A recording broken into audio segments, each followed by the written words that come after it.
Amados irmãos e irmãs, eu saúdo a todos vocês com a paz do Senhor. Eu sou o pastor Fábio Henrique e você está no programa EBD em Síntese. Este programa é de responsabilidade do Departamento de Ensino Bíblico da Assembleia de Deus em Mossoró, por meio da Superintendência Geral da Escola Bíblica Dominical. O programa EBD em Síntese vai ao ar semanalmente por todo o sistema de comunicação da Assembleia de Deus. Rádio Libertadora, FM 96.3, TV AD e no canal da nossa igreja no YouTube, AD Mossoró Oficial. Meus irmãos, estamos estudando neste quarto trimestre da Escola Bíblica Dominical neste ano de 2024, lições bíblicas com o tema geral Corpo, Alma e Espírito, lições bíblicas baseadas na antropologia bíblica.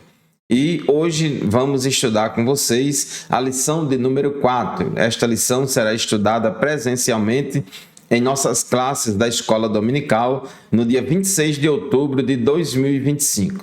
O título da lição de hoje é O Corpo como Templo do Espírito Santo. O texto áureo se encontra em 1 Coríntios, capítulo 6, versículo 19, que diz assim: Ou não sabeis que o nosso corpo é o templo do Espírito Santo que habita em vós, proveniente de Deus, e que não sois de vós mesmos? E a verdade prática afirma: ter consciência de que nosso corpo é a habitação do Espírito Santo faz toda a diferença na maneira como o possuímos. A nossa leitura bíblica em classes está baseada na primeira carta de Paulo aos Coríntios, capítulo 3, versículos 16 e 17, e também no capítulo 6, versículos 15 a 20. E os objetivos da lição de hoje são três. Primeiro, levar os alunos a compreenderem que seus corpos pertencem a Deus e são habitação do Espírito Santo. Segundo, ensinar que o corpo humano, à semelhança do tabernáculo do Antigo Testamento, é portador da presença de Deus. E terceiro objetivo, conscientizar os alunos sobre a responsabilidade de manter o corpo em santidade, por meio da fuga do pecado, da prática das disciplinas espirituais e do cuidado físico. Meus irmãos, na lição anterior, na lição de número 3, nós estudamos como o pecado afetou o corpo humano e afetou todo o ser humano em sua inteireza. Corpo, alma e espírito ficou afetado pelo pecado. E a redenção em Cristo, a salvação em Cristo, considera não somente a redenção da alma e do espírito, mas também do corpo. O corpo faz parte da redenção do ser humano. Inclusive, vai haver a ressurreição do corpo. Aqueles que morreram em Cristo serão ressuscitados, reassumirão os corpos que tinham antes e depois serão transformados, receberão um corpo glorioso. A Bíblia diz que quando a gente for para o céu, teremos um corpo glorioso semelhante ao corpo de Cristo. E na lição de hoje nós vamos estudar a respeito do corpo como templo do Espírito Santo, enfatizando a importância e a necessidade do cuidado do nosso corpo, principalmente no que diz respeito à santificação. O tópico 1 da nossa lição fala que o corpo é propriedade e habitação divina. Tópico 1.1, comprado e selado. Assim como o espírito e a alma, o nosso corpo também foi comprado por Cristo e tem o selo do Espírito Santo. Primeira aos Coríntios, capítulo 6, no versículo 20, diz a palavra de Deus: porque vocês foram comprados por preço. Agora, pois, glorifique a Deus no corpo de vocês. Glorifique a Deus no vosso corpo e no vosso espírito, os quais pertencem a Deus, porque fomos comprados por bom preço. Então, Cristo nos comprou, o nosso corpo não é nosso, foi comprado por Cristo. Efésios capítulo 1, versículo 13, diz que nele também vocês, depois que ouviram a palavra da verdade, o evangelho da salvação, tendo nele também crido, receberam o Espírito Santo da promessa. E Efésios 4:30 diz que em não entristeçais o Espírito Santo de Deus, no qual vocês estão selados para o dia da redenção. Então, nós fomos comprados, o nosso corpo pertence a Deus, como já lemos em 1 Coríntios 6:20, aqui também em Efésios 1:13, Efésios 4:30 diz que a gente foi selado com o Espírito Santo da promessa, e o selo é uma identificação de propriedade, divina. Então, nós pertencemos a Deus completamente. Deus não quer somente o nosso coração, mas também o nosso corpo. Devemos servir a Deus com todo o nosso ser. Como propriedade e habitação divina, temos de nos santificar e nos dedicar a Deus por inteiro. Então, devemos servir a Deus por inteiro. Enganam-se os que dizem que Ele quer apenas o coração. Então, alguns acham que dizem, Deus só quer saber do nosso coração. O importante é o nosso coração. Não importa o que a gente faça com o nosso corpo. Isso é um equívoco muito grande que não tem base bíblica. 1 aos Tessalonicenses, capítulo 4, versículos 3 e 4, a Bíblia diz: pois a vontade de Deus é a santificação de vocês, que se abstenham da imoralidade sexual. Que cada um de vocês saiba controlar o seu próprio corpo em santificação e honra. Então, a vontade de Deus é que o nosso corpo seja santo e que venhamos a viver uma vida santificada. 1 aos Tessalonicenses, capítulo 5, versículo 23, a Bíblia diz que o espírito, a alma e o corpo de vocês sejam conservados íntegros e irrepreensíveis na vinda de nosso Senhor e Salvador Jesus Cristo. Tópico 1.2, não sabeis vós?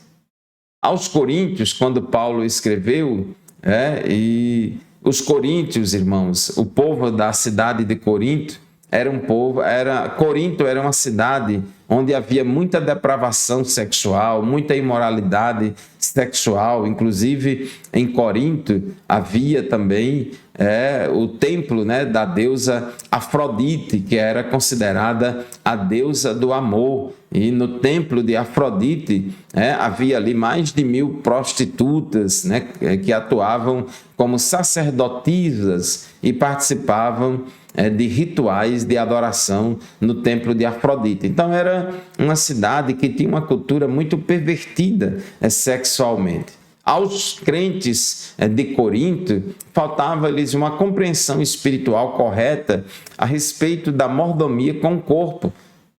O apóstolo Paulo faz semelhante indagação 4 vezes, em vários versículos do capítulo 3 e também no capítulo 6.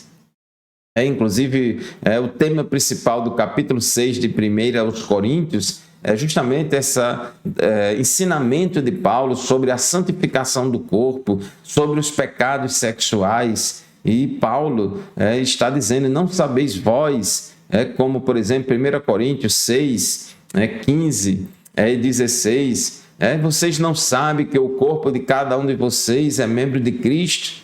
E será que eu tomaria os membros de Cristo e os faria membros de uma prostituta? De modo nenhum. Ou não sabem que o homem que se une à prostituta forma um só corpo com ela? Porque, como se diz, os dois se tornarão uma só carne. Aquele povo já tinha sido ensinado. Paulo plantou a igreja de Corinto e passou ali 1 ano e meio, 18 meses, ensinando e doutrinando aquele povo. Mas aquele povo, os crentes de Corinto, estavam tão influenciados pela cultura sexual pervertida da cidade de Corinto, de modo que eles tinham dificuldade de absorver esses ensinamentos a respeito da pureza sexual, da santidade do corpo. Os coríntios eram imaturos e carnais, Por isso havia tantos pecados entre eles. Inclusive na igreja havia um jovem que estava tendo relações sexuais com a sua madrasta. Então, havia ali pecado de incesto. Paulo precisou dizer uma palavra dura, dizendo que era para disciplinar aquele rapaz que estava cometendo pecado tão grave e tolerado por toda a igreja. Discussões que visam negar a necessidade de santificação do corpo são sinais de imaturidade e carnalidade, inclusive as relativas ao vestuário. Então, hoje em dia, muita gente acha que deve usar o corpo do jeito que quiser, meu corpo, minhas regras, e hoje a gente vive um mundo muito sensualizado. A lascívia, a sensualidade, o uso do corpo para despertar desejos sexuais no sexo oposto é muito forte e muito presente na nossa sociedade. Inclusive, muitas roupas, tanto de homens quanto de mulheres, mas mais ainda no lado feminino, tem sido utilizado para expor e valorizar a sensualidade do corpo com o objetivo de despertar a sensualidade do outro. Isso é pecado de lascívia. O crente ele tem que vestir vestes santas que vista o seu corpo, que cubra a sua sensualidade e que glorifique a Deus. 1 Timóteo 2:9, apóstolo Paulo diz que do mesmo modo as mulheres se ataviam em traje honesto, com pudor e modéstia. Então as mulheres devem se vestir com trajes honestos, com pudor e modéstia. Então é totalmente o contrário de vestes lascívias, de vestes sensuais que despertam a sensualidade do sexo oposto. Então nós, como crentes, devemos usar roupas santas. Isso aqui não é questão de usos e costumes, isso aqui é questão de doutrina.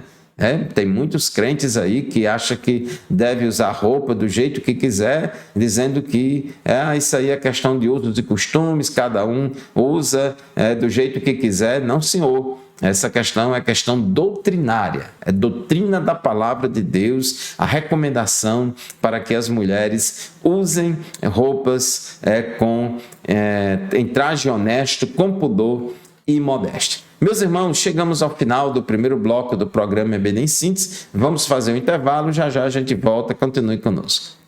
Amém, meus irmãos, estamos de volta com o programa EBD em Síntese, no seu segundo bloco. Nós estamos estudando hoje a lição de número 4 da Escola Bíblica Dominical, lição esta que tem como título O Corpo como Templo do Espírito Santo. Se você chegou aqui agora, está ouvindo esta aula, saiba que esta aula é uma aula do programa EBD em Síntese, programa que vai ao ar semanalmente na Rádio Libertadora FM 96.3, todos os sábados, das 8 às 9 da manhã, como também é transmitido por todo o sistema de comunicação da Assembleia de Deus em Mossoró. Então, hoje estamos estudando o corpo como templo do Espírito Santo. Nós estávamos falando no bloco anterior, no tópico 1 da nossa lição. E o tópico 1.3 fala sobre propriedade e domínio. O detentor da propriedade deve ter também o domínio. Ora, se pertencemos ao Espírito, devemos viver sob seu domínio. Se o nosso corpo pertence a Deus, como diz a Bíblia, que pertence a Deus, e de fato pertence a Deus, então o nosso corpo deve viver, devemos conduzir, cuidar do nosso corpo de acordo com a vontade de Deus e não utilizar o corpo como instrumento do pecado. O pecado contra o corpo ofende gravemente a santidade de Deus. 1 aos Coríntios, capítulo 6, versículos 18 a 20, diz assim: fujam da imoralidade sexual. É uma ordem divina, é uma ordem bíblica, é um imperativo. Fujam da imoralidade sexual. Qualquer outro pecado que uma pessoa cometer é fora do corpo, mas aquele que pratica imoralidade sexual peca contra o próprio corpo. Será que vocês não sabem que o corpo de vocês é santuário do Espírito Santo que está em vocês e que vocês receberam de Deus e que vocês não pertencem a vocês mesmos? Porque vocês foram comprados por preço. Agora, pois, glorifique a Deus no corpo de vocês. Então, meus irmãos, o nosso corpo pertence a Deus e deve estar no domínio do Espírito Santo e não no domínio da carne. Romanos capítulo 6, versículo 12, Paulo disse: portanto, não permitam que o pecado reine em seu corpo mortal, fazendo com que vocês obedeçam às suas paixões. Então, o nosso corpo não deve ser utilizado como instrumento da nossa natureza carnal e pecaminosa para se esbanjar no pecado. Então, nós não podemos permitir que o pecado reine em nosso corpo mortal. Então, meus irmãos, fechando esse tópico 1, o corpo do crente pertence a Deus e deve ser santificado como templo onde o Espírito Santo habita. Por falar em habitação do Espírito Santo, o tópico 2 da nossa lição fala do corpo como tabernáculo. O nosso corpo, como diz o tópico 2.1, ele é portador da presença de Deus. Uma das figuras aplicadas ao corpo no Novo Testamento é o tabernáculo. Paulo ele usa essa linguagem metafórica, essa metáfora do tabernáculo. Por exemplo, em 2 Coríntios 5:4, ele falou sobre estamos neste tabernáculo, enfim, essa figura aí de linguagem, essa metáfora do tabernáculo para se referir ao nosso corpo, isso nos remete ao Antigo Testamento, ao tabernáculo que Deus mandou Moisés construir. Deus disse a Moisés, em Êxodo 25:8, e me farão um santuário e habitarei no meio deles. Então, tabernáculo é aquele santuário onde Deus habita, aquela casa onde Deus está presente. 1 Coríntios 6:19, Paulo diz aos coríntios, os crentes de Corinto, eles eram muito carnais e frequentemente tinha problemas lá de imoralidade sexual. E Paulo, aqui no capítulo 6 de 1 aos Coríntios, ele ensina bastante sobre essa necessidade da santificação do corpo e de não utilizá-lo para a imoralidade sexual. E Paulo diz em 1 Coríntios 6:19, será que vocês não sabem que o corpo de vocês é santuário do Espírito Santo que está em vocês e que vocês receberam de Deus e que vocês não pertencem a vocês mesmos? Então, o nosso corpo é santuário ou templo do Espírito Santo. Por quê? Porque o Espírito Santo de Deus habita no nosso corpo. Nós somos portadores da presença de Deus. E Jesus falou em João 14:23, se alguém me ama, guardará a minha palavra, e o meu Pai o amará, e viremos para ele e faremos nele morada. Então, o nosso corpo é templo, casa e morada, não somente do Espírito Santo, mas também do Pai e do Filho, ou seja, da Trindade divina. Tópico 2.2, tabernáculo e tricotomia. A analogia do tabernáculo reforça também o aspecto tricotômico do ser humano, segundo o nosso autor. A composição em 3 partes, assim como a edificação feita no deserto. Então, no tabernáculo que Deus mandou Moisés construir no deserto, era composto de 3 partes. Então, tinha o pátio, que era um espaço externo aberto. Depois tinha um lugar mais interno, chamado de lugar santo, e outro mais interno ainda, chamado de Santo dos Santos ou lugar santíssimo, um lugar interno único, coberto, separado apenas por um véu. Então, o nosso comentarista faz essa analogia, assim como o tabernáculo era composto de pátio ou átrio, lugar santo e santo dos santos, O ser humano também, ele é composto de corpo, alma e espírito, assim como Deus habitava no tabernáculo, ou Deus manifestava a sua presença ali no tabernáculo, Deus também manifesta a sua presença na nossa vida e habita dentro de nós. Então, quando o tabernáculo foi levantado, a glória do Senhor encheu completamente o tabernáculo. Ali dentro do tabernáculo, especialmente no Santo dos Santos, aquela parte mais interna, ali onde ficava a Arca da Aliança, Deus ali manifestava a sua presença visível ali no meio do seu povo. Assim é a presença do Espírito Santo na vida do crente. Enche-o em sua integralidade, corpo, alma e espírito. Então, na nova aliança, na dispensação na qual vivemos, nós somos templo, casa e morada do Espírito Santo. Deus habita em nós e devemos ser cheios do Espírito.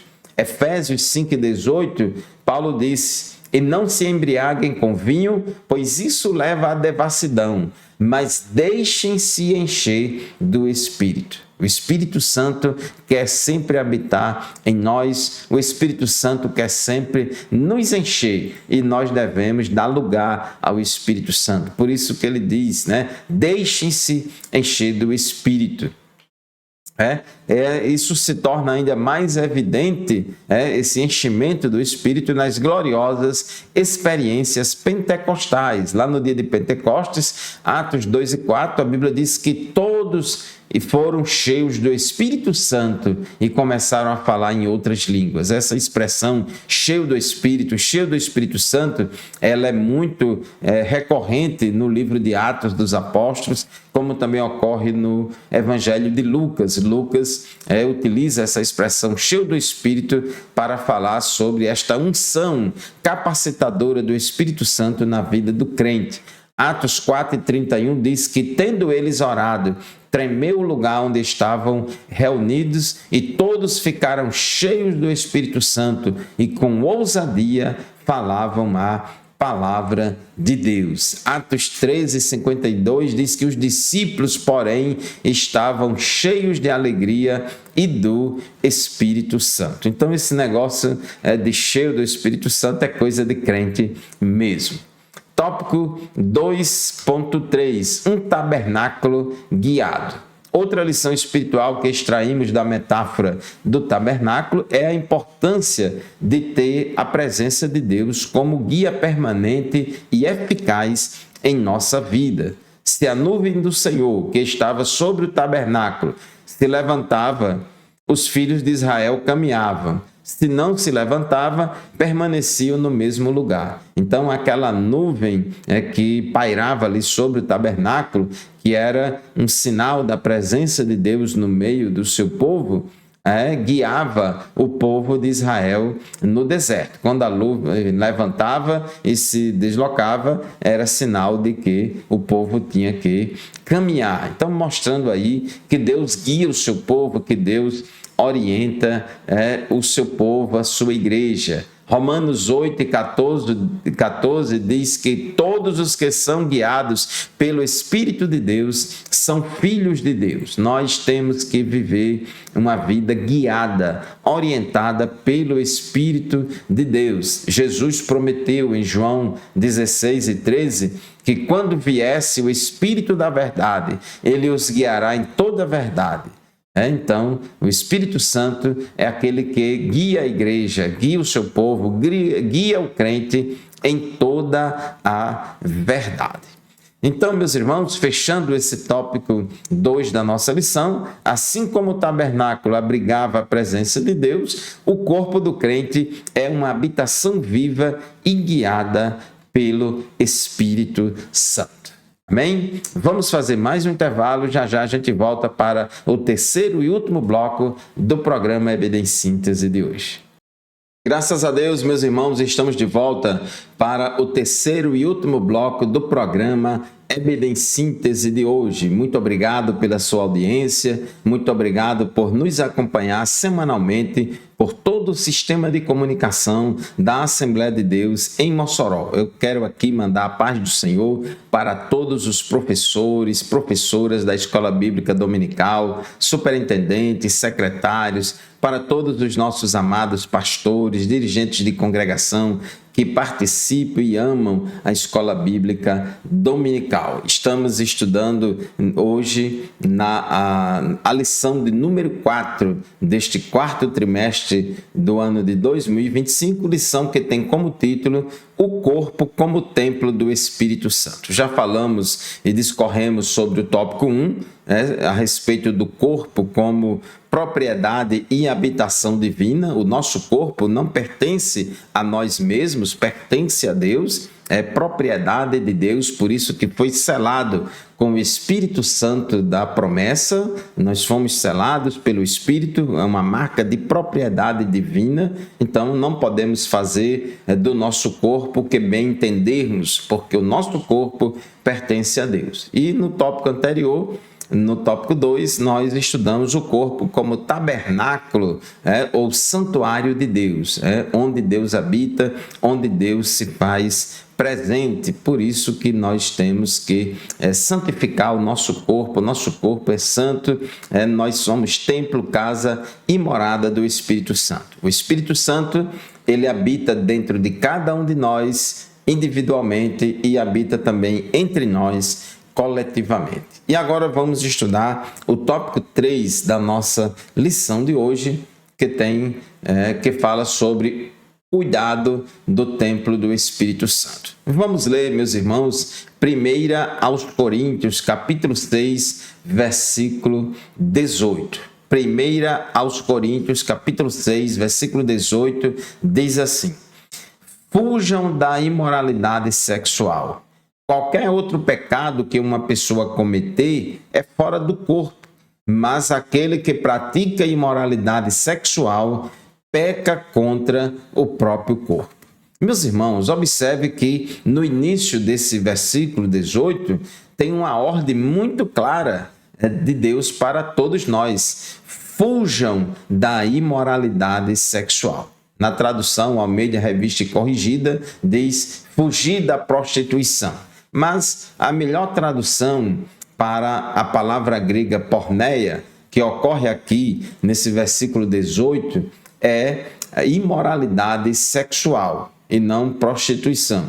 Então, imoralidade sexual é toda e qualquer relação sexual ilícita ou toda e qualquer prática sexual ilícita, todo e qualquer desvio de conduta sexual contrário ao plano de Deus, porque o sexo foi criado por Deus, o prazer sexual foi criado por Deus. No entanto, o sexo, o prazer sexual é para ser desfrutado em toda a sua plenitude dentro do casamento entre um homem e uma mulher, comprometidos um com o outro em amor, segundo a vontade de Deus. Então, toda prática sexual fora do casamento significa porneia, significa imoralidade sexual. Então, Paulo diz, fujam da porneia, fuja da imoralidade sexual. E o verbo fugir está aqui na voz ativa, né? Tá um imperativo ativo, mandando, é uma ordem, fuja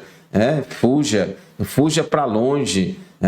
Então, Paulo aponta para a necessidade de ações concretas que nos ponham a salvo dos terríveis malefícios das impurezas sexuais, o que começa pelo cuidado com os olhos. Então, é interessante, irmãos, que a Bíblia manda a gente enfrentar o diabo. A Bíblia diz, resistir o diabo firmemente na fé, e ele fugirá de vós. Mas tem duas coisas que a Bíblia manda a gente fugir. Primeiro, ela diz, fugir da idolatria. E segundo, ela diz, fugir da imoralidade sexual. Então, a gente precisa ter cuidado, devemos... É claro, a gente não deve viver uma paranoia, né? Mas a gente precisa também ser vigilante.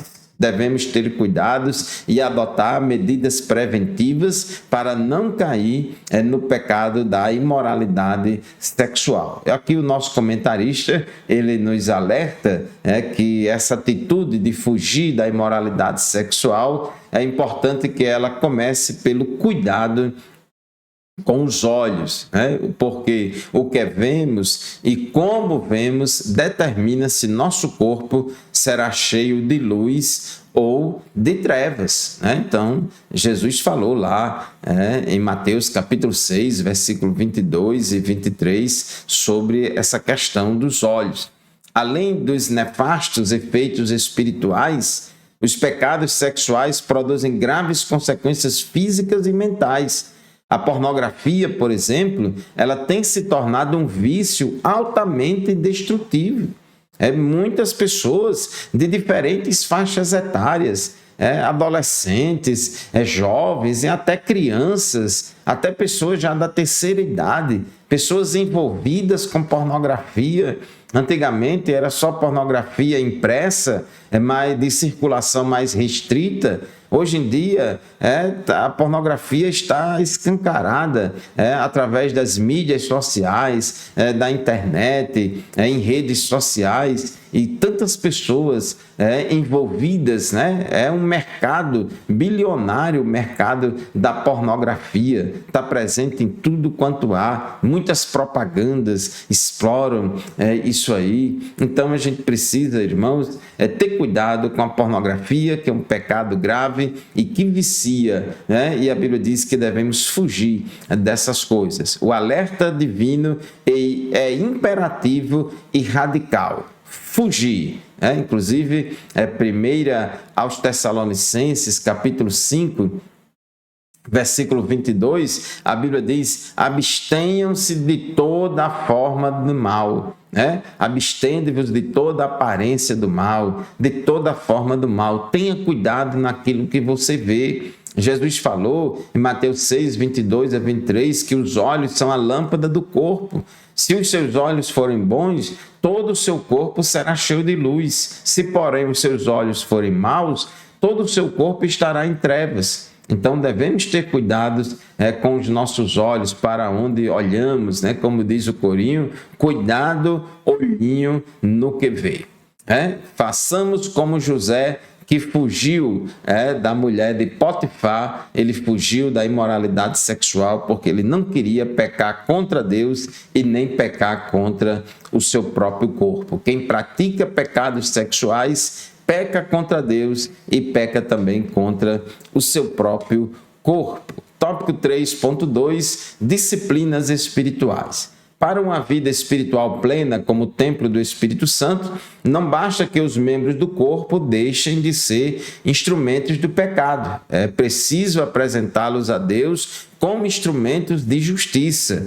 Porque, irmãos, a gente tem que não somente fugir do mal, a gente tem não somente que deixar de praticar o pecado, mas fazer aquilo que é bom. Então, Romanos 6, versículo 12 a 13 diz: portanto, não permitam que o pecado reine em seu corpo mortal, fazendo com que vocês obedeçam às suas paixões. Também não ofereçam os membros do corpo ao pecado, como instrumento de injustiça, mas como pessoas que passaram da morte para a vida, ofereçam a si mesmos a Deus e ofereçam os seus membros a Deus como instrumentos de justiça. Então, ofereçamos a Deus o nosso corpo como instrumento de justiça. Paulo falou em Romanos 12:1, rogo-vos, pois, irmãos, pela compaixão de Deus, que apresenteis os vossos corpos em sacrifício vivo, santo e agradável a Deus, que é o vosso culto racional. É por meio do corpo que praticamos as mais importantes disciplinas de nossa vida espiritual, como o jejum, a oração e o estudo da palavra de Deus, que são fundamentais para uma contínua e fluente ação do Espírito de Deus em nosso interior. Também fazemos a obra de Deus com o nosso corpo, então nós precisamos cuidar do nosso corpo. Tópico 3.3, disciplinas corporais. é um contrassenso ter o corpo como templo do Espírito Santo e tratá-lo sem o devido cuidado. Devemos cuidar tanto da saúde da alma como também da saúde do corpo.